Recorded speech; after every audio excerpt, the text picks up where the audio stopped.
채소와 야채는 정말 몸에 좋은가? 안녕하세요. 혹시 오늘 아침에 건강한 샐러드 드셨나요? 아니면 상큼한 과일 주스로 하루를 시작하셨을까요? 그런데 만약 우리가 매일 먹는 채소 사실은 독을 품고 있다면? 이라고 말한다면 어떠실까요? 네, 맞습니다. 오늘은 우리가 당연히 몸에 좋다고 생각하는 채소와 야채에 대해 조금 다른 관점에서 이야기해 보려고 합니다. 건강을 위해 매일 먹는 채소가 정말 100% 우리 몸에 좋기만 한 걸까요? 채소의 진실과 거짓 함께 알아보도록 하겠습니다. 먼저 우리가 잘 알고 있는 채소의 건강 효과부터 짚고 넘어가겠습니다. 채소와 야채는 정말 영양의 보고라고 할 수 있죠. 비타민 A, C, K를 비롯해 엽산, 칼륨, 마그네슘 같은 필수 미네랄이 풍부합니다. 특히 브로콜리 한 컵에는 하루 필요한 비타민 C의 135%가 들어있고 시금치는 비타민 K의 보고라고 불릴 정도예요. 식이섬유도 빼놓을 수 없죠. 우리 장 건강을 책임지는 식이섬유는 변비 예방은 물론 혈당 조절과 콜레스테롤 수치 개선에도 도움을 줍니다. 그리고 항산화 물질, 베타카로틴, 플라보노이드, 폴리페놀 같은 성분들이 우리 몸의 노화를 늦추고 각종 질병으로부터 보호해주죠. 실제로 세계보건기구에서는 하루 400지 이상의 채소와 과일 섭취를 권장하고 있습니다. 당뇨병 예방에도 효과적이에요. 연구에 따르면 잎채소를 많이 먹는 사람들은 당뇨병 발병률이 14% 낮다고 합니다. 또한 심혈관 질환 예방, 암 예방, 면역력 강화에도 탁월한 효과가 있다는 것이 수많은 연구를 통해 입증되었죠. 하지만 여기서 잠깐, 채소에는 우리가 모르는 또 다른 면이 있습니다. 바로 항영양소라는 것들이죠. 이게 바로 오늘의 핵심 주제입니다. 첫 번째로 옥살레이트입니다.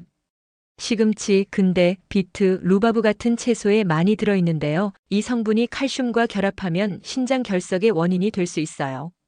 특히 신장 결석 병력이 있는 분들은 주의가 필요합니다. 하루 40-50mg 이상 섭취하면 위험할 수 있다고 알려져 있어요. 두 번째는 피트산이에요. 주로 견과류와 씨앗류에 많지만 일부 채소에도 들어있습니다. 피트산은 철분, 아연, 칼슘 같은 미네랄의 흡수를 방해할 수 있어요. 특히 빈혈이 있는 분들에게는 더욱 주의가 필요하죠. 세 번째는 렉틴입니다. 콩류와 일부 채소에 들어있는 단백질인데 소화불량이나 염증을 유발할 수 있다고 알려져 있어요. 특히 생으로 먹을 때 그 효과가 더 강하게 나타날 수 있습니다. 혹시 콩을 생으로 드시는 분 계신가요? 장벽을 손상시켜서 장 누수 증후군을 일으킬 수도 있다는 연구 결과도 있어요. 네 번째는 고이트로겐이에요. 양배추, 브로콜리 같은 십자화과 채소에 들어있는 성분으로 갑상선 기능을 저하시킬 수 있습니다. 특히 갑상선 질환이 있는 분들은 주의해야 해요. 만약 갑상선 약을 복용하고 계신다면 이런 내용이 특히 도움이 될 거예요. 그렇다면 왜 식물들이 이런 성분들을 만들어낼까요? 생각해 보세요. 식물은 동물과 달리 도망갈 수 없잖아요. 그래서 자신을 보호하기 위해 화학적 방어 수단을 발달시킨 겁니다. 토마토나 가지과 식물들이 만드는 솔라닌이라는 성분도 마찬가지예요.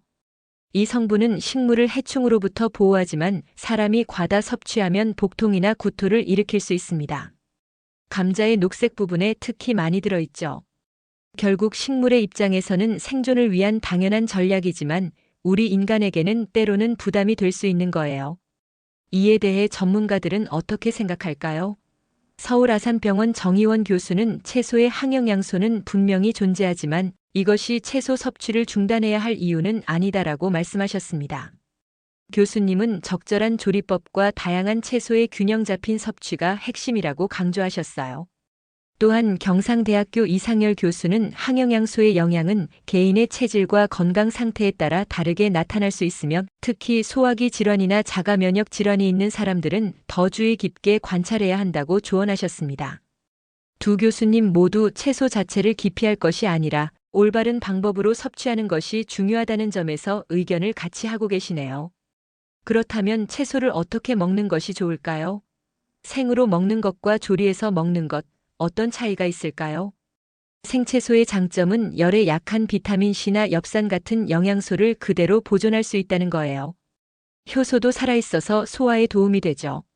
하지만 앞서 말씀드린 항영양소들도 그대로 남아있게 됩니다. 반면 데치거나 삶아서 먹으면 어떨까요? 옥살레이트는 물에 우러나오기 때문에 시금치를 데쳐서 먹으면 옥살레이트 함량을 70-80% 줄일 수 있어요. 렉틴 역시 열에 의해 파괴되기 때문에 조리 후에는 그 영향이 현저히 줄어듭니다. 고이트로겐도 마찬가지로 열 처리하면 상당량이 제거돼요. 하지만 비타민C는 열에 약해서 조리 과정에서 30-50% 손실될 수 있고 일부 항산화 물질도 감소할 수 있습니다. 하지만 토마토의 리코펜처럼 열을 가해야 흡수가 더 잘 되는 영양소도 있어요. 정답은 다양성이에요.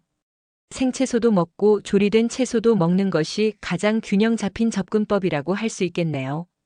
김치나 사우어크라우트 같은 발효 채소는 유익한 유산균까지 얻을 수 있거든요. 자, 그럼 결론을 내려보겠습니다. 채소와 야채는 분명히 우리 몸에 좋습니다. 중요한 건 이런 사실을 알고 현명하게 대처하는 거예요. 개인의 체질과 건강 상태를 고려해서 적절한 조리법을 선택하고 한 가지 채소에만 의존하지 않고 다양한 종류를 균형 있게 섭취하는 것이 핵심입니다. 특히 신장 결석 병력이나 소화기 질환, 갑상선 질환이 있는 분들은 전문의와 상담해서 자신에게 맞는 식단을 구성하시는 것을 추천드려요. 오늘 영상이 도움이 되셨다면 좋아요 버튼과 구독 잊지 마세요. 그리고 댓글로 여러분의 채소 섭취 경험이나 궁금한 점들을 알려주세요. 브로콜리는 생으로 드시는 편인가요? 아니면 데쳐서 드시나요? 여러분의 경험담이 궁금합니다. 건강한 식습관은 완벽함이 아니라 균형에서 나온다는 걸 기억하시면서 오늘도 건강한 하루 보내세요. 감사합니다.